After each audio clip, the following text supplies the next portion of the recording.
2 अक्टूबर 1957 को दिल्ली की एक रामलीला में नेहरू जी आमंत्रित थे। नेहरू जी देश के प्रिय नेता थे।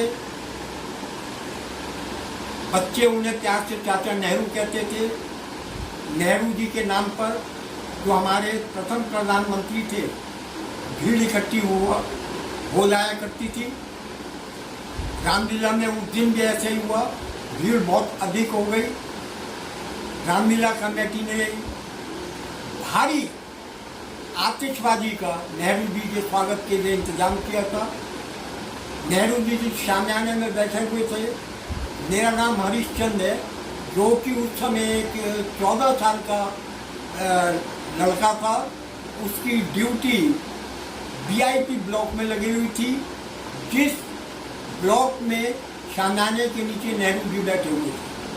अचानक एक बड़ी आतिशबाजी की वजह से शामियाने में आग लग गई। हजारों लोग जो चारों तरफ जमा थे, शामियाने में बैठे हुए थे, भगदड़ मच गई।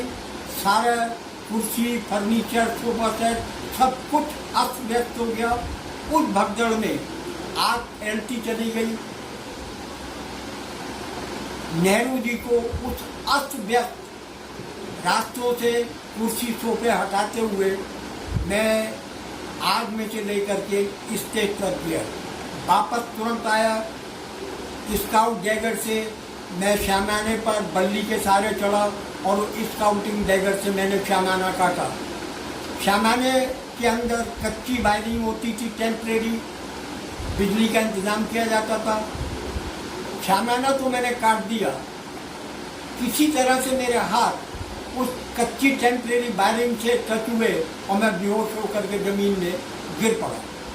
जब मुझे होश आया, मेरी आँख खुली, तो मैं दिल्ली के इरविन अस्पताल, जो आज LNJP अस्पताल के नाम से मशहूर है, यहाँ पर दाखिल था। मुझे रामलीला कमेटी के मेंबर वहाँ से लेके गए।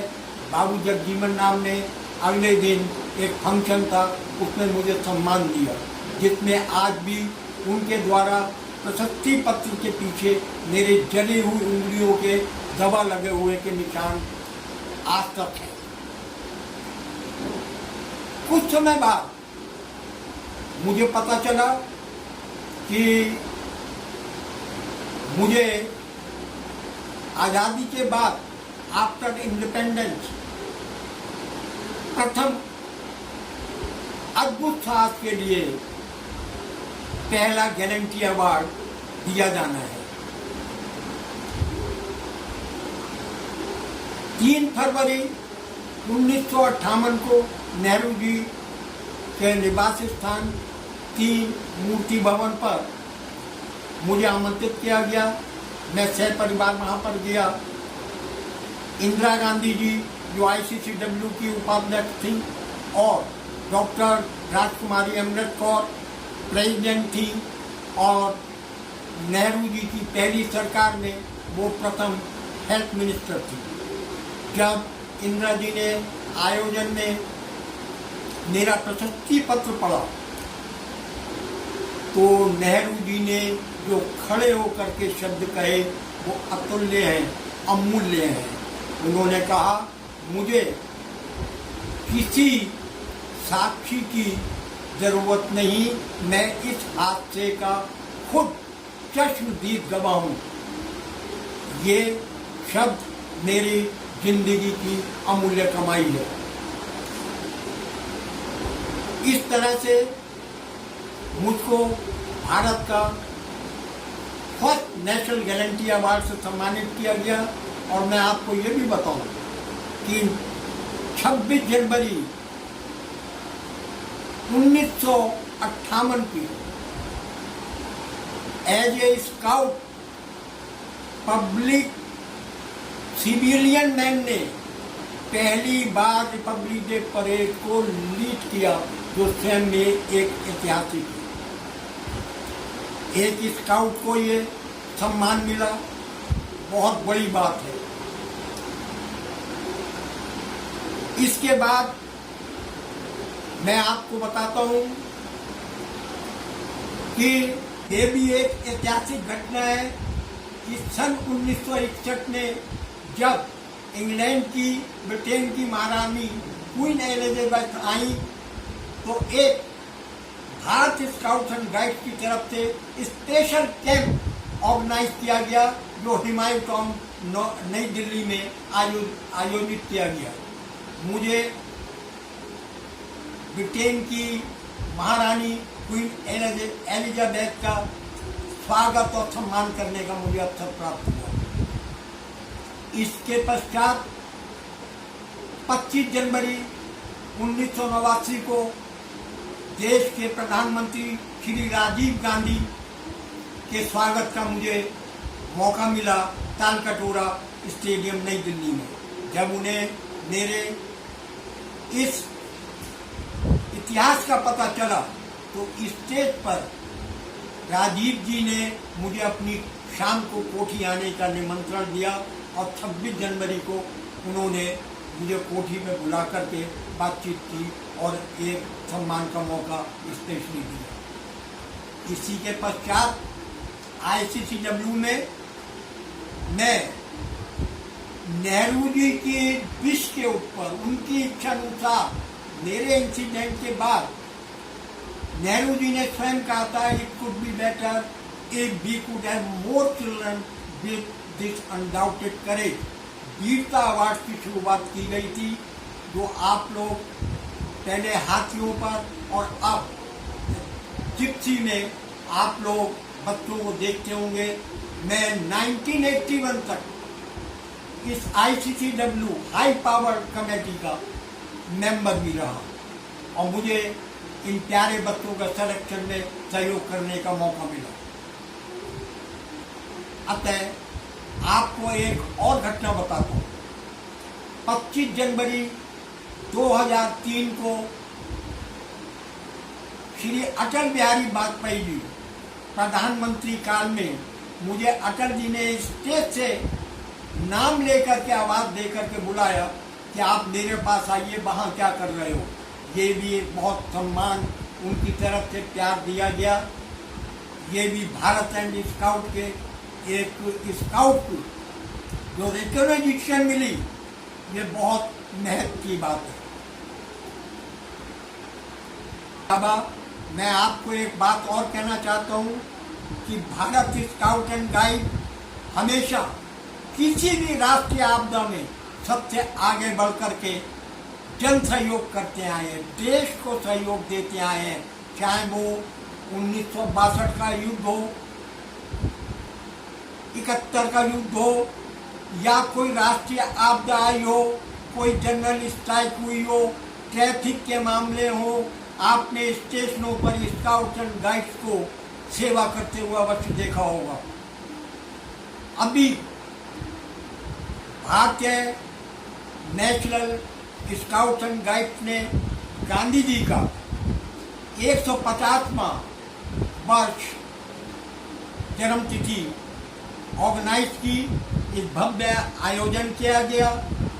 हिंदुस्तान के सारे बड़े बड़े स्काउट लीडर्स, बच्चों ने इसमें भाग लिया और ये श्री खंडेलवाल जो कि नेशनल कमिश्नर है, उनके तत्वाधान में हुआ और डायरेक्टर कौशिक जी के तत्वाधान में ये हुआ ऑर्गेनाइज, और सीनियर लोगों को उन्होंने बहुत सम्मान दिया।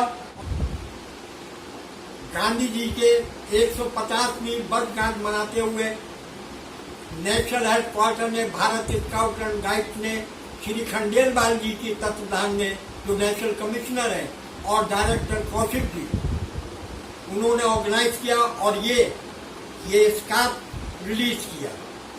इसी तरह भारत स्काउट एंड गाइड ने ये चिन्ह, स्मृति चिन्ह मुझे सम्मान स्वरूप दिया गया और मैं आज भी भारत स्काउट एंड गाइड के साथ सहयोगी के रूप में काम कर रहा हूं। बच्चों, आप अब मैं चाहूंगा कि एक विख्यात लेखक जिनका नाम नुपुर सिंधु है। निपुर, निपुर का मतलब घुंघरू होता है, और घुंघरू की छन छन तब होती है जब मानव का पैर जमीन पर छूता है। दोनों के मिलन में जमीन से जोड़ता है मानव को नुपुर। उसमें मानवीयता होती है, सरस्वती का वास होता है, उसकी मधुर छन छन में सरस्वती का संगीत होता है।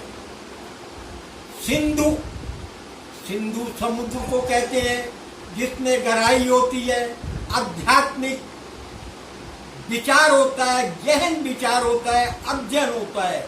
और जब इन दोनों का संगम होता है तो उससे नुपुर सिंधु होती है। नुपुर सिंधु हमारे भारत में एक लेखिका का काम से बहुत अरसे से जुड़ी हुई है।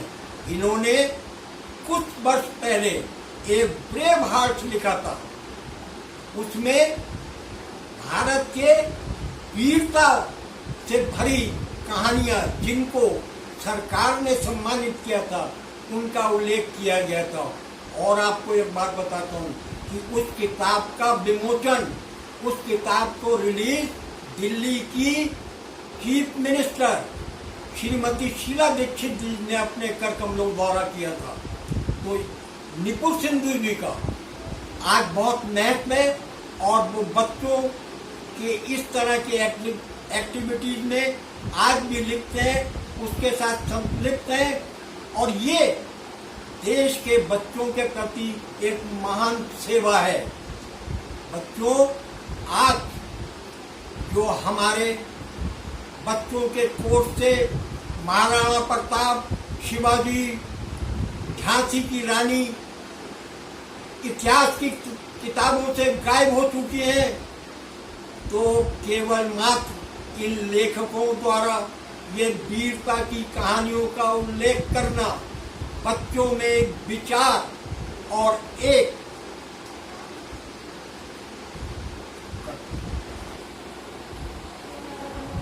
मैं चाहूंगा कि नुपुर सिंधु जी का जो ये इतना मेहनत कर रही है, एक लगन है, ये बच्चों के लिए प्रेरणा स्रोत का काम करेगा। और जो बच्चे देश का भविष्य हैं, इनकी नुपुर सिंधु जी की कहानियों से प्रेरित होकर के भारत के उज्जवल भविष्य का हिस्सा बनेंगे। मैं अंत में नुपुर सिंधु जी को बहुत शुभकामनाएं देता हूँ और उनके अथक प्रयास की प्रशंसा करता हूँ और उज्जवल भविष्य की प्रभु से कामना करता हूँ। धन्यवाद।